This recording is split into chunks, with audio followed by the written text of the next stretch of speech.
uma parte especialmente da parte da extrema-direita, mas o direito também do campo progressista, tem essa ideia de vender um certo medo do que seria o incerto. E o incerto, ou seja, não vamos mudar de governo, ou não queira continuar com esse governo porque você não sabe o que vai acontecer no ano que vem. Esse medo, o medo é uma articulação muito forte.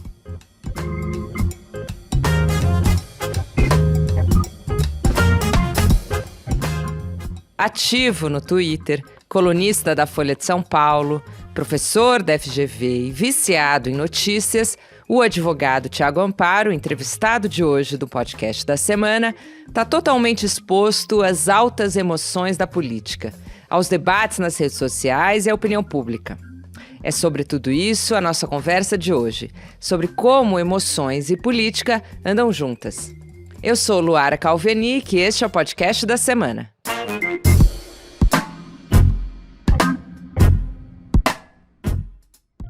Amparo é doutor pela Central European University, em Budapeste, e escreve especialmente sobre direitos e discriminação. Atualmente, ele está em Nova York como pesquisador visitante na Universidade de Colômbia. Foi de lá que ele conversou com a Gama. A gente pede desculpas, aliás, por alguns barulhos que entram ao longo da nossa conversa. Eles têm a ver com uma reforma que aconteceu ali perto. Na entrevista que você escuta a seguir, Thiago falou sobre como o medo faz parte de uma estratégia usada pela política, sobre a sua relação pessoal com o Twitter e as redes sociais e sobre o momento atual de políticos e eleitores, depois de um turbilhão de emoções que foram as últimas eleições. Escuta essa nossa conversa.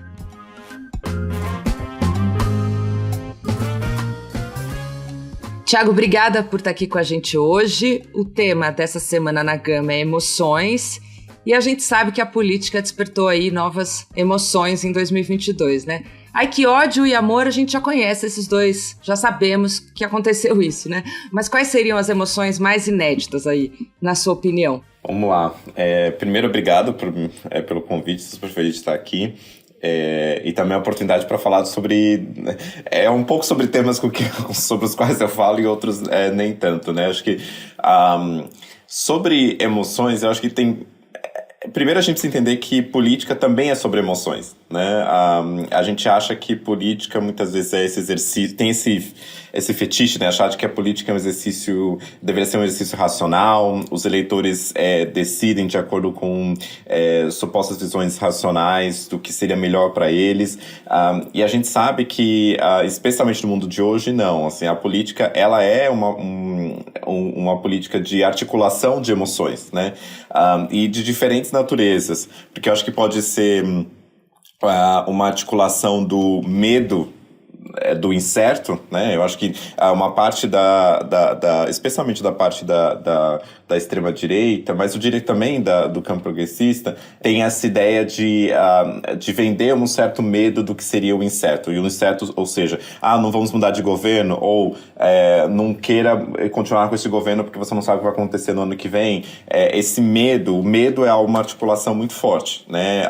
Tem, por exemplo, autores vão falar sobre religião, né? Quando você articula a religião em eleições, em geral tem a ver com essa ideia de que você está apelando para uma ideia de ordem, né, de que as coisas, né, família, papai, mamãe, filho, a família tradicional brasileira e coisas desse tipo, tem a ver com a lógica de um retorno à ordem, né, ou seja, o medo do que seria o diferente, o que seria o diverso, etc. E acho que também tem outro sentimento que é o que foi trazido, que é o sentimento, até falando em emoção, é interessante porque minha tese de mestrado foi sobre emoções. Minha tese de mestrado foi sobre a noção de nojo. Porque tem toda uma literatura que vai falar sobre nojo e como que essa noção foi articulada historicamente contra pessoas LGBTs. Então, tem autores como a filósofa Martha Nussbaum, que vai falar sobre emoções políticas, e ela tem uma parte que vai falar sobre, um livro que vai falar sobre nojo, e como muitas vezes, no começo da mobilização contra a população LGBT, você tinha, por exemplo, nos Estados Unidos, panfletos que eram distribuídos descrevendo o que seria o nojo de pessoas LGBTs, do sexo que pessoas LGBTs fazem, coisa desse tipo. Como o quê? Para você articular E que para isso, porque para poder tirar para poder estimular uma noção de repulsa, quase uma repulsa muito do fígado mesmo, né? Essa noção do fígado. E então eu acho que as eleições também impulsionaram um certo sentimento de rejeição. Eu não sei necessariamente de nojo, mas um certo de rejeição. E rejeição do outro, seja a bandeira vermelha, seja o Bolsonaro engasgando, fingindo que está engasgando sem ar no Covid. Então, essas articulações são articulações também de emoção. E acho que uma outra articulação de emoção que a gente tem é a noção, acho que, de esperança, né? Da ideia de que a gente consegue pensar um Brasil diferente. Eu acho que quando o Lula fala da questão de eu quero um país onde as pessoas não tenham que comer, churrasco, cerveja, coisa desse tipo, que às vezes ele brinca, ele tá falando que ele tá articulando uma ideia de esperança. Não necessariamente a economia vai permitir que todo mundo tenha picanha e cerveja no ano que vem, mas mesmo assim ele tá vendendo uma ideia de país que conecta com um certo sentimento de esperança. Então eu acho que política tem muito a ver, né, com a questão de emoção. E, Thiago, a gente sabe que o Twitter, né, as redes sociais como um todo, eles mexem com a nossa cabeça, com a nossa saúde mental, com as nossas emoções. Mas e você, que é ativo no Twitter? Como é que fica, né? O Twitter te faz bem ou te faz mal? Essa é uma ótima pergunta. Assim, me faz mal, mas eu sou viciado, né? Aquela coisa do vício. Eu acho que é interessante. O que eu tento fazer pessoalmente para poder evitar também que eu entre numa zona de ataques contínuos, algo parecido. Eu acho que, em geral, eu tento silenciar notificações de postagens que eu já sei que vão gerar algum engajamento, já as pessoas vão criticar. Então eu vejo as pessoas comentando ali, mas eu não leio, justamente para preservar um pouco a saúde mental. Eu tento também seguir e ler críticas de pessoas que fazem uma crítica contundente ou uma crítica substantiva, pessoas que eu conheço. Então não é que eu não gosto de ler críticas, mas eu tento fazer com que dou uma peneirada nas críticas que as pessoas podem fazer. E também, eu acho que o Twitter é interessante porque ele permite que você entre numa conversa, por isso que eu gosto dele, assim, você vai acompanhando no dia a dia o que está acontecendo, né, durante o dia, e vai permitir que você entre em conversas com pessoas completamente diferentes, inclusive pessoas que são de áreas diferentes, pessoas famosas, pessoas anônimas, e acho que essa troca é mais democrática no Twitter, eu acho que é algo que é fundamental e que eu gosto de estar ali, né, e também porque eu sou um pouco viciado em notícias, né, então o Twitter tem essa velocidade da rapidez, eu sei muito mais coisas mais rapidamente pelo Twitter do que pelos jornais, né? Eu sei antes no Twitter, depois eu leio nos jornais. E eu acho que é legal para quem gosta, né? Desse período, desse movimento de sempre ficar acompanhando notícias, desse consumo, etc. E, Thiago, você acha que os eleitores, vencedores e perdedores ali, estão sofrendo um tipo de estresse pós-traumático eleitoral ali? Um tipo de ansiedade, medo, desconfiança? Uhum. Eu acho que primeiro, quando a gente pensa de quem ganhou a eleição, né, eu acho que a gente está falando sobre se permitir também um dia de felicidade, né, que eu acho que a gente passou muito tempo numa política que alguns chamam de política de alta tensão, né, assim, 4 anos de política de alta tensão. Então, não havia um único dia no Brasil, até aquela frase do meme, né, não tem um dia de paz. Então, falando de emoção, é um pouco isso, né, e aí o inverso disso é também como vocês estão brincando hoje sobre o Alckmin, né, dizendo, olha, o Alckmin falando de forma pausadamente, né, sobre qualquer coisa, completamente de forma entediante, isso é um bálsamo para os nossos ouvidos em comparação a 4 anos de política de alta tensão, né? Então eu acho que em termos de emoção, eu acho que primeiro tem a gente tem muito dessa retórica agora de voltemos à normalidade, né? Essa lógica de... E por que normalidade? É uma lógica de mais calma em relação a calma institucional, sem, né, nenhuma instituição sendo xingada no dia de hoje, em relação a uma política de alta tensão, né? E eu acho que a política de alta tensão dos últimos 4 anos tinha a ver também com a próprio modo de se fazer política, que é para você estar nas notícias, você precisa falar uma barbaridade todos os dias, né? E agora eu acho que nesse momento de hoje, pós-eleição, eu acho que, primeiro, existe um sentimento de uma parte de um eleitorado mais radicalizado dos bolsonaristas, de sentimento de frustração, de quase de não compreendendo a realidade, né, quase de dissociação da realidade. Eu acho que a gente vê, por exemplo, isso estou falando dos mais radicais, né, a gente vê dos protestos e mesmo a dissociação da realidade, né, uma dificuldade de compreender e de aceitar a realidade, que acho que é também um processo psíquico que precisa se fazer de aceitar a realidade. Como também aqueles que apoiavam o Lula e o Haddad na última eleição também tiveram que passar por um processo de vamos aceitar que o Bolsonaro ganhou, né? Então, esse processo de dissociação é algo que faz parte da democracia. E faz parte da democracia entender que um dia se ganha, um dia se perde, né? Senão a gente precisa entender que existe também, esse é o jogo. E eu acho que numa parte dos eleitores, né, do Lula, etc., acho que tem uma questão de volta à normalidade. E mesmo acho que alguns eleitores do Bolsonaro que são menos radicalizados, também assim, tá bom, já passou a eleição, agora a gente vai viver a nossa vida. Que acho que tem esse sentimento de mesmo de quem perdeu, assim, a eleição, fala, não, tá bom, já passou, já foi, daqui a 4 anos a gente se vê. Que eu acho que é até bom, porque nesse sentido que mostra que também nem todo mundo é a favor dessa política de alta tensão, eu acho que isso é importante. E acho que tem uma certa apreensão, né, um sentimento, uma emoção de apreensão com relação a, ok, chegamos aqui, voltamos à normalidade, entre aspas, agora a gente precisa, tem muita demanda reprimida, de temas de política pública, de demandas sociais, de problemas, de retrocessos que houve nos últimos anos. Então a gente precisa endereçar isso. Então eu acho que a gente também tem um sentimento agora de certa apreensão, de olha, a gente precisa endereçar uma gama de questões, né? Então acho que talvez os próximos meses vão ser meses em que a gente vai ter que lidar com esse sentimento. De um lado, uma parcela mais radicalizada vai ter que acabar com a dissociação e entender que existe a realidade, que a realidade foi que eles perderam. Segundo, eu acho que o governo vai ficar lutando entre esses dois sentimentos de normalidade, de um lado, né, encontrar o STF, encontrar os presidentes do Congresso para poder mostrar que está tudo bem, ao mesmo tempo tentar, na medida possível, fazer uma concertação para que você tenha as demandas tão díspares, né, sendo colocadas em jogo, porque isso para lidar com a apreensão das pessoas. E a gente sabe que todo novo governo, quando muda o governo, é assim. Você tem, especialmente, tem aquela janela de lua de mel, né, que em geral você coloca que é de 1 ano, ou um pouco mais, um pouco menos. De que você precisa impor ali a pauta, a sua agenda, a sua mudança de política pública, porque senão as pessoas vão se sentir frustradas de que não houve uma mudança concreta. Então, é esse sentimento que a gente vai ter que lidar aí, essa volta à normalidade, dissociação e acho que a apreensão são sentimentos que regem o momento de hoje.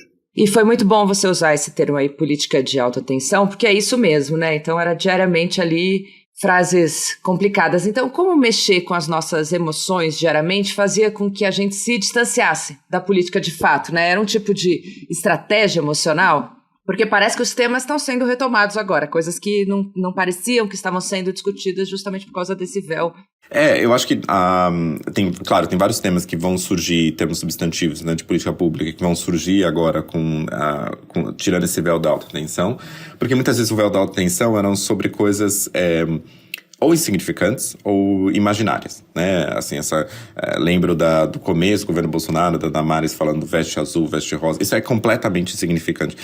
Mas, então, era muita coisa cortina de fumaça, né? De que era uma política de alta tensão, mas muitas vezes era para esconder problemas reais que existiam na sociedade. Ou eram falsas dicotomias, porque também a autotensão tem a ver com a mobilização de um sentimento do inimigo. Você precisa achar o inimigo, né? Então, por exemplo, durante a pandemia, a economia, você vai colocar a economia por último, né? A economia vem depois, essa lógica, sendo que, na verdade, era uma falsa dicotomia. Se a gente resolvesse a vacina primeiro, a gente conseguiria ter rapidamente a volta da economia. Então, essa ideia de que você... Mas por que você cria essas falsas oposições? Justamente para poder mobilizar essa política de autotensão e a política do inimigo, né? Que é essa questão. Mas eu acho que durante os últimos anos, eu vi muitas pessoas, e eu inclusive, falando assim, eu vou passar um tempo sem ler a notícia, ou eu vou parar de ler, E tem uma diminuição também das pessoas quererem, não... Porque a notícia afetava pessoalmente, né, psicologicamente. E aí eu comecei a buscar, assim, não, vou passar mais tempo lendo Folha Ilustrada, Gama, outras coisas, né, revista Piauí, assim, não a parte de política, porque 451, essas coisas que eram mais de literatura, não que isso fosse alienante, mas que fosse outra coisa além da ler ficção, etc. E eu acho que tem um papel também da política mais... A política extrema-direita e com cunho fascista, eu acho que ela tem uma questão importante, que é o seguinte: ela tenta dominar todas as esferas da nossa vida.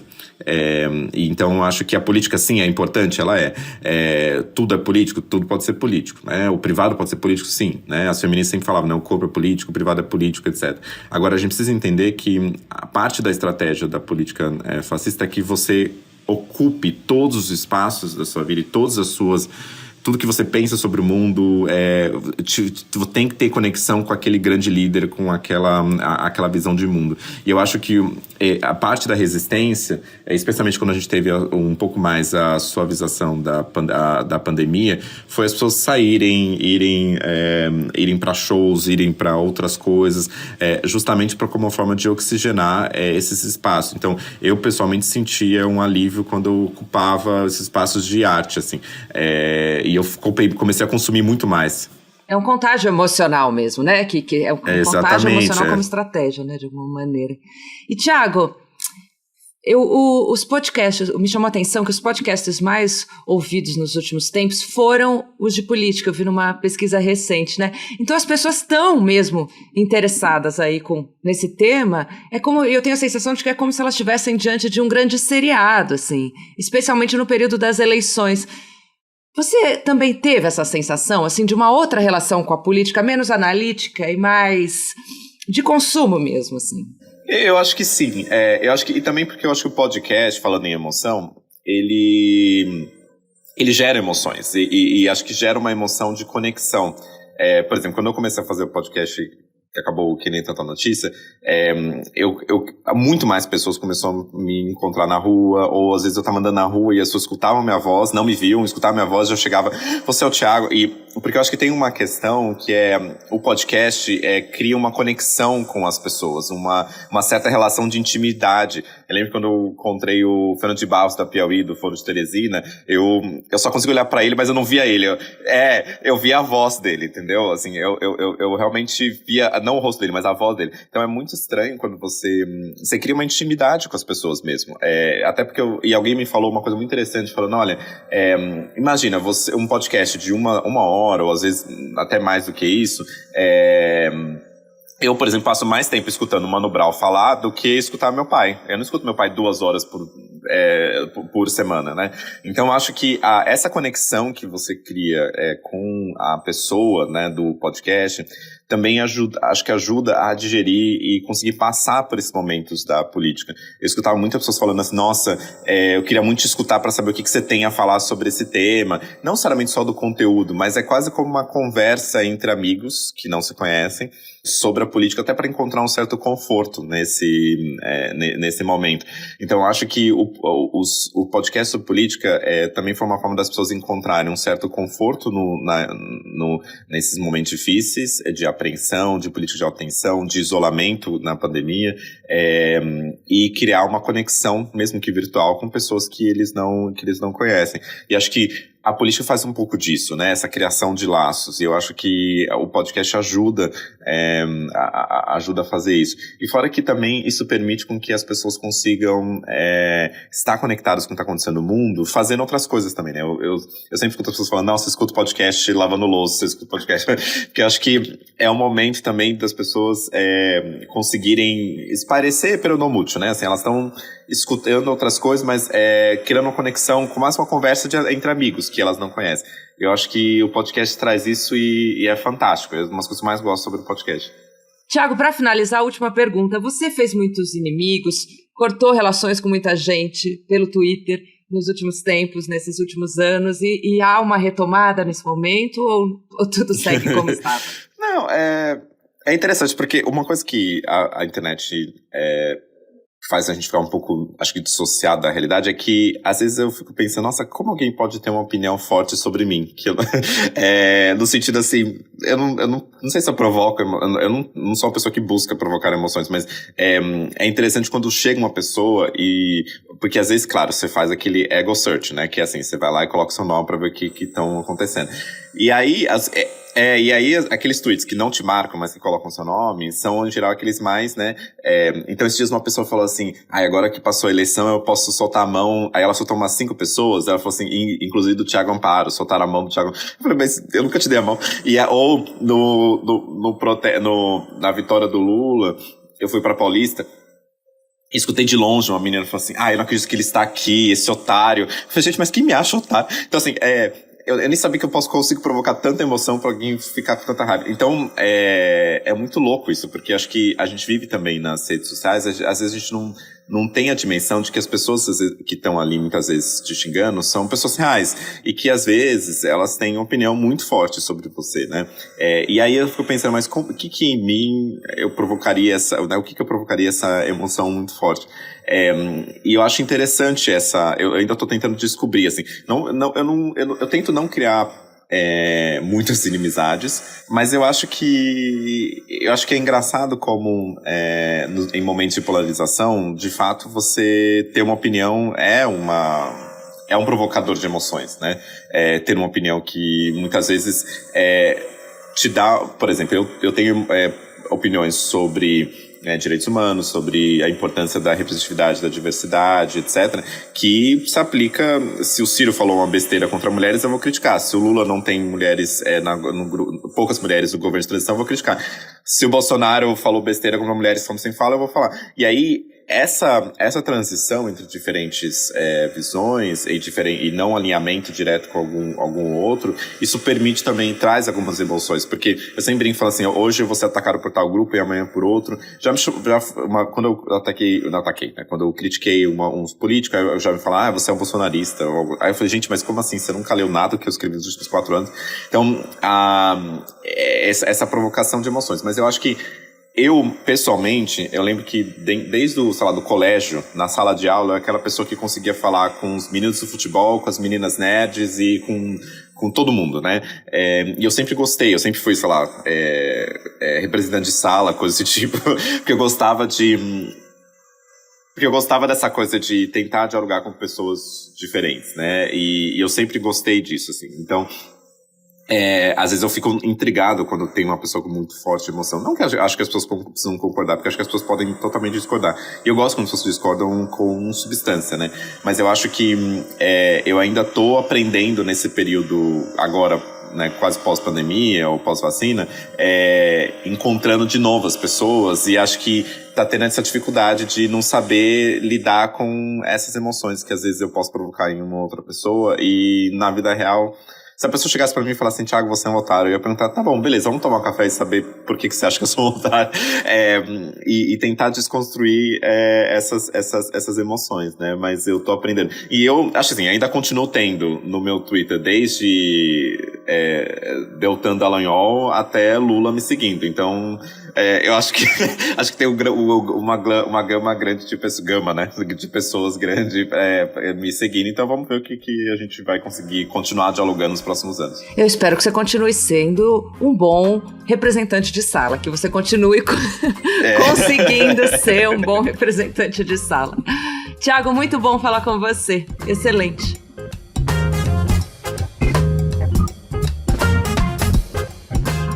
Se você gostou desse podcast, eu te convido a ouvir os episódios anteriores. A gente tem uma conversa com a Camila Frender, em que a escritora e podcaster fala da chegada dos 40 anos, um episódio com Chay Surui sobre a luta dos povos indígenas hoje e outro com o psicanalista Christian Dunker sobre honestidade. Em plataformas de áudio como o Spotify e o Deezer e no site da Gama, você pode ouvir todos os episódios do podcast da semana.